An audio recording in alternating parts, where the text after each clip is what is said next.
ಮತ್ತೊಮ್ಮೆ ಪ್ರಧಾನಮಂತ್ರಿ ನರೇಂದ್ರ ಮೋದಿಜಿಯವರು ಈಗಾಗಲೇ ದೇಶದ ಜನತೆಗೊಂದು ಕರೆಯನ್ನ ನೀಡಿದ್ದಾರೆ.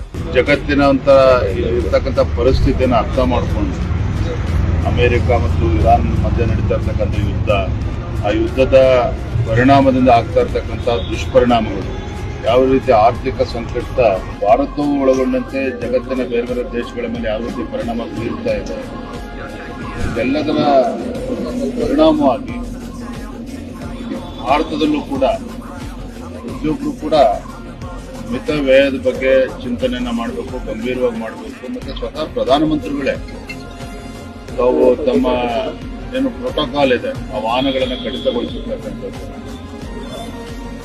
ಪ್ರಧಾನಮಂತ್ರಿಗಳ ಅಪೇಕ್ಷೆ ಮೇರೆಗೆ ನಮ್ಮ ರಾಷ್ಟ್ರೀಯ ಅಧ್ಯಕ್ಷರು ಸಹ ಅದನ್ನ ಅನುಸರಿಸ್ತಾ ಇದ್ದಾರೆ. ಇದು ಒಳ್ಳೆಯ ಚಿಂತನೆಯೂ ಕೂಡ ಹೌದು.